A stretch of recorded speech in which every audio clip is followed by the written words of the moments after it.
Saat Dylan mendengar suara Albert yang begitu kesal, dia tampak sedikit bingung.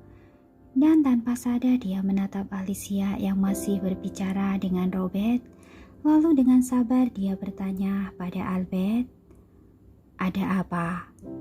Suara Albert di telepon terdengar begitu kesal dan marah. Sebagai pemeran utama wanita dari film ini, dia tidak suka dirias dengan riasan yang membuatnya tampak terlalu jelek. Jadi dia selalu ingin dirias dengan cantik. Tetapi, film kami ini adalah film tentang sebuah bencana. Bagaimana mungkin ada si pemeran utama yang sedang melarikan diri malah berdandan dengan cantik? Oke, tidak apa-apa dengan masalah ini. Dan barusan, ada adegan si pemeran utama yang harus digantung. Tetapi dia mengira adegan itu benar-benar akan menyakitkan, sehingga dia ingin mencari stuntman. Sedangkan adegan itu akan direkam dengan kamera close up. Dylan bisa merasakan kemarahan Albert di lokasi syuting, tetapi ketika dia mendengar kata-kata barusan, pikiran Dylan langsung tertuju kepada Alicia dengan curiga. "Kau bilang barusan? Barusan kapan?" "Hanya beberapa detik sebelum aku menelponmu." "Beberapa detik yang lalu?" Dylan akhirnya merasa ada yang tidak beres.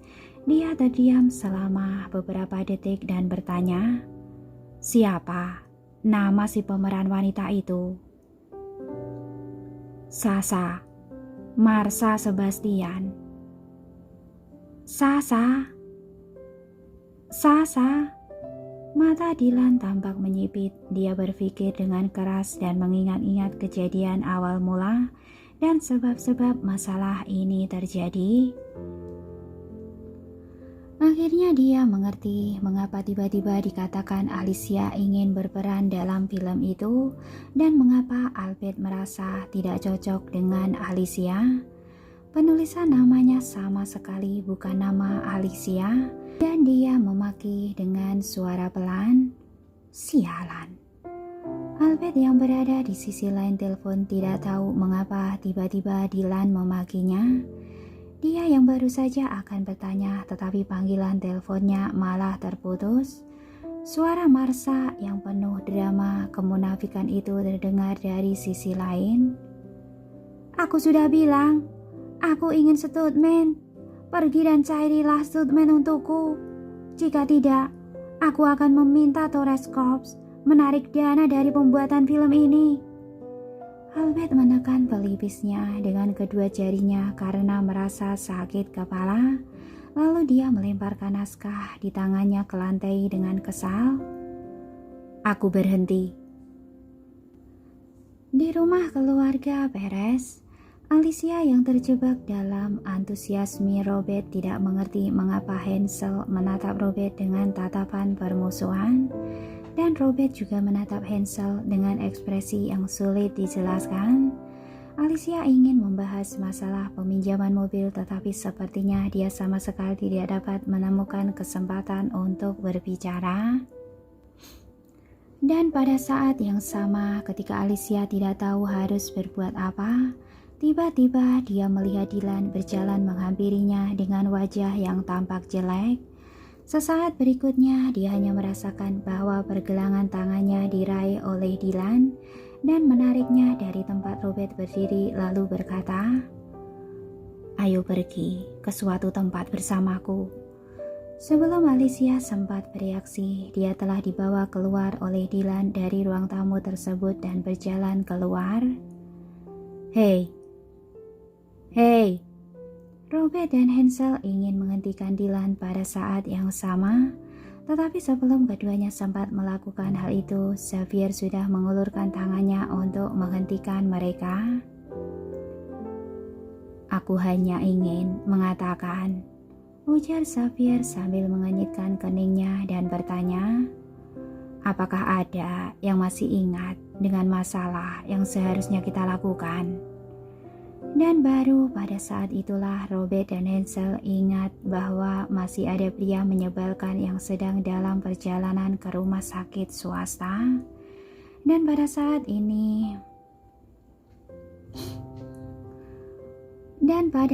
ini Alicia sudah dibawa oleh Dylan ke dalam mobilnya. "Kau mau membawaku kemana?" tanya Alicia sambil menggosok pergelangan tangannya yang kesakitan dan memerah karena digenggam oleh Dylan. Apakah tenaga pria ini terlalu kuat sehingga tidak tahu harus melampiaskannya kemana? Kalau tidak, mengapa setiap kali harus menggenggamnya dengan begitu kencang? Dylan juga melihat pergelangan tangan Alicia yang memerah. Alisnya tanpa sadar ikut mengernyit. Dia juga tampak bingung karena dia hanya menggenggam Alicia dengan ringan dan pergelangan tangan gadis itu langsung memerah. Apakah kulit Alicia ini terbuat dari tahu? Tetapi kalau digambarkan seperti tahu, dia juga tidak terlalu salah karena kulitnya memang sangat putih dan mirip seperti warna tahu. Pikirannya secara tidak sengaja berkelana. Melihat Dylan yang terus menatap pergelangan tangannya, Alicia merasa sedikit tidak nyaman. Lalu setelah beberapa saat Alicia bertanya lagi, "Kau akan membawaku kemana? Jika tak ada hal yang lain, aku ingin pulang." Dylan lalu mengalihkan perhatiannya dari tangan Alicia dan menatap wajahnya dengan lembut. Setelah beberapa detik, lalu dia bertanya, "Apakah kau ingin bermain film?" "Apa?" tanya Alicia dengan bingung. Dylan lalu berkata dengan ringan, "Sepertinya aku telah melakukan kesalahan dan sekarang aku akan membawamu ke sana untuk memperbaikinya." Alicia bahkan tampak lebih bingung lagi lalu bertanya, "Mengapa kau ingin membawa aku pergi untuk memperbaiki kesalahan yang telah kau buat?" Dylan mengabaikannya dan melambaikan tangannya kepada Cedric untuk menjalankan mobilnya dengan cepat. Dan saat dalam perjalanan akhirnya Alicia mengerti duduk masalahnya. "Kartu nama itu." Dia melirik Dylan dan berkata, "Dia telah mencurinya dariku." Dylan sedang dalam suasana hati yang galau. Tidak mudah bagi orang lain untuk mendapatkan kartu namanya, sedangkan di tangan Alicia, kartu nama itu malah dicuri dengan begitu mudahnya. Dia benar-benar ingin marah, tetapi dia juga tidak tahu harus marah karena apa. Dan pada akhirnya Dylan juga tidak mengatakan apa-apa lagi. Karena mereka berdua sama-sama tidak berkata-kata lagi sehingga suasana di dalam mobil menjadi begitu sunyi. Lokasi syuting, karena Marsha telah menandatangani kontrak filmnya, jadi dia tidak takut pada apapun sekarang. Dia bergaya dan berlagak seperti seorang bintang film terkenal. "Aku sudah bilang kan, aku tidak ingin membuat wajahku menjadi warna abu-abu. Itu akan mempengaruhi penyerapan bedaku." Sang produser tersenyum dan menjelaskan, "Tetapi film mengenai bencana seperti ini memang harus dirias seperti ini. Jika tidak, film ini akan dikomplain oleh penonton. Bagaimana jika kau bekerja sama dengan kami?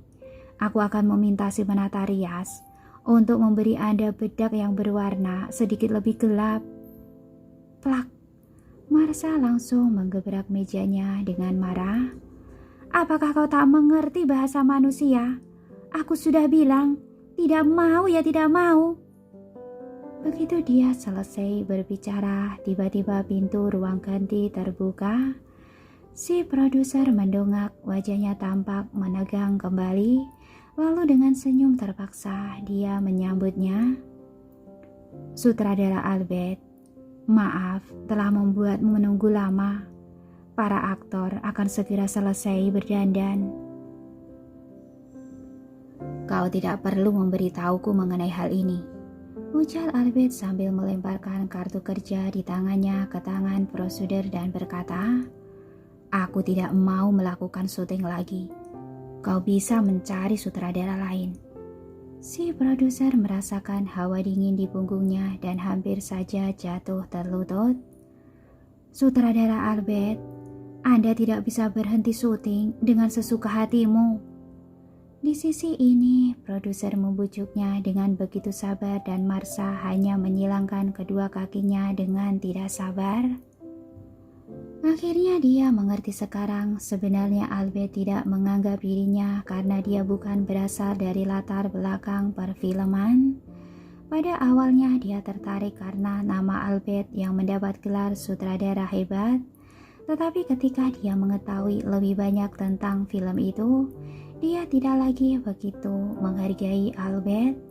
Karena film ini merupakan film bencana besar pertama di Cina dan ceritanya diangkat dari komik populer yang telah menduduki peringkat komik terpopuler selama 2 tahun.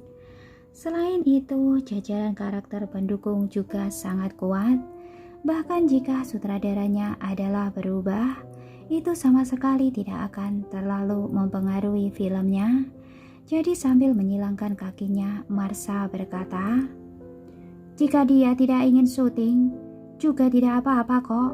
Cepat ganti sutradara saja. Dia selalu mengatakan bahwa aku tidak memiliki gaya sebagai seorang aktor, dan aku pikir dia juga tidak memiliki kualitas yang memadai sebagai seorang sutradara.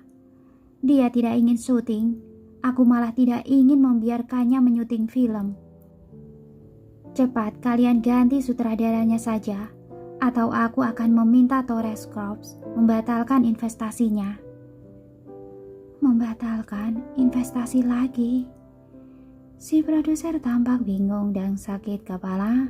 Dia yang berada di tengah-tengah di antara mereka merasakan dilema yang sangat berat.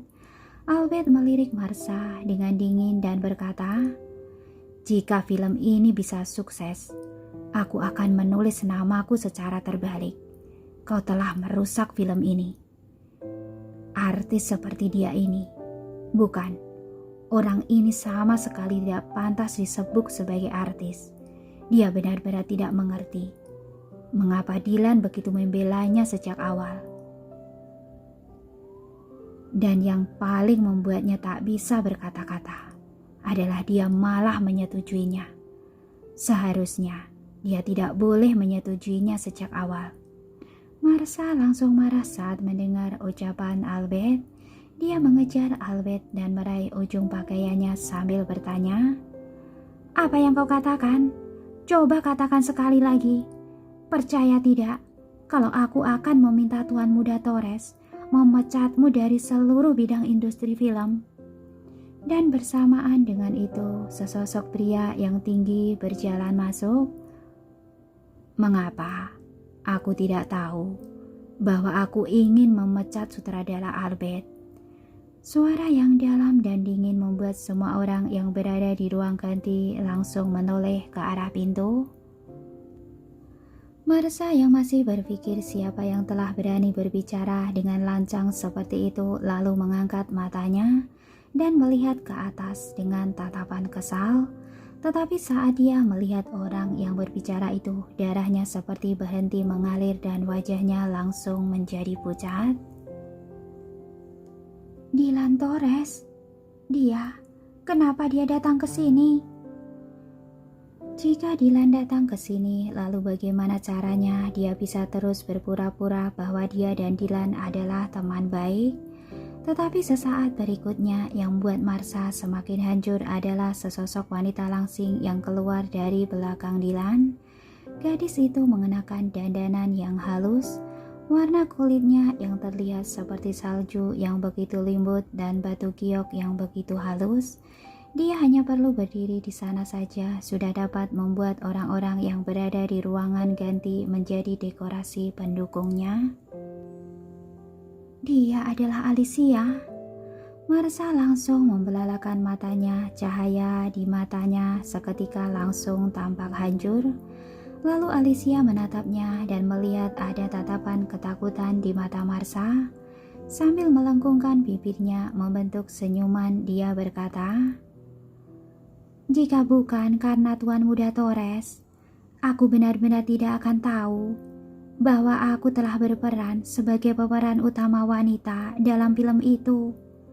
Sasa, kau benar-benar hebat memang, menyamar menjadi diriku untuk berperan sebagai pemeran utama.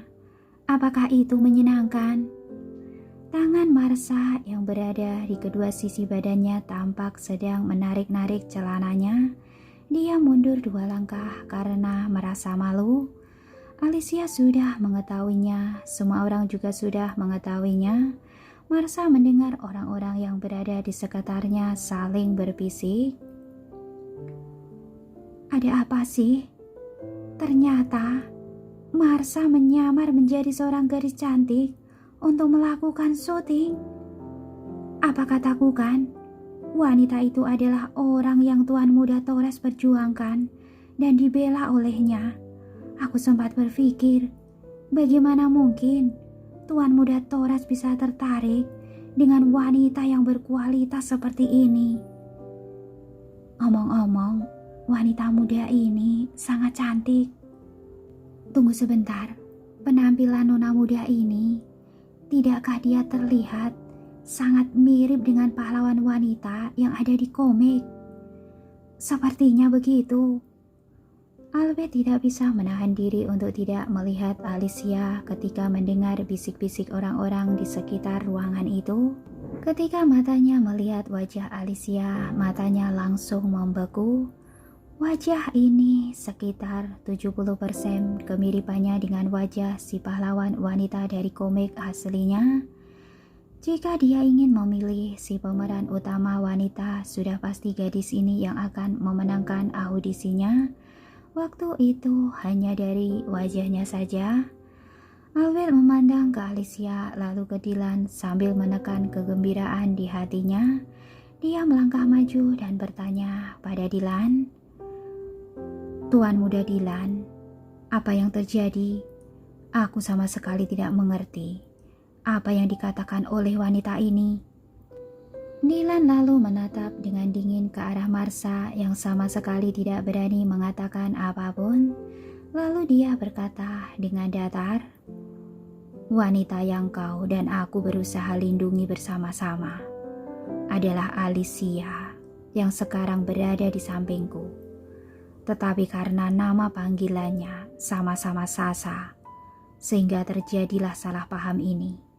Sekarang aku datang ke sini untuk memperbaiki kesalahan ini." Albert yang masih tampak bingung sedang berpikir dan si produser lalu maju dan berkata, "Tetapi bukankah Nona Marsha yang memegang kartu nama Anda?" Kemudian Dylan menatap Alicia.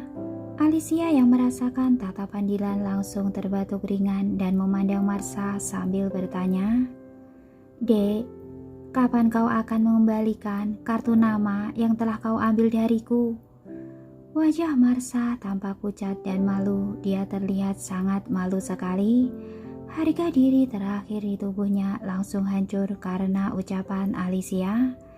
Dia bisa merasakan tatapan mengejek yang ditujukan oleh semua orang. Tatapan mereka itu seperti pisau yang tajam yang sedang mengiris tubuhnya seinci demi seinci. Lalu Marsha menatap Alicia dengan kesal. Jika saja sebuah tatapan bisa membunuh, mungkin dia sudah melubangi Alicia sekarang. Tanpa rasa takut, Alicia menatap Marsha dengan sedikit memiringkan kepalanya dan bertanya, "Mengapa kau malah menatapku seperti itu? Kembalikanlah kartu nama itu." Tangan Marsha tampak gemetaran karena marah. Lalu dia mengeluarkan kartu nama itu dari sakunya dan langsung melemparkannya ke depan Alicia. "Hanya sebuah kartu nama saja kan? Nih, aku kembalikan padamu. Memangnya apa hebatnya kartu itu?" Marsha baru saja hendak melangkah untuk pergi keluar, tetapi ketika dia melewati Dylan, tiba-tiba Dylan mengulurkan lengannya yang panjang untuk menghentikannya. Dan tanpa sadar Marsha mendongak dan bersitatap dengan tatapan Dylan yang dingin. Tatapannya sedingin es 1000-an tahun.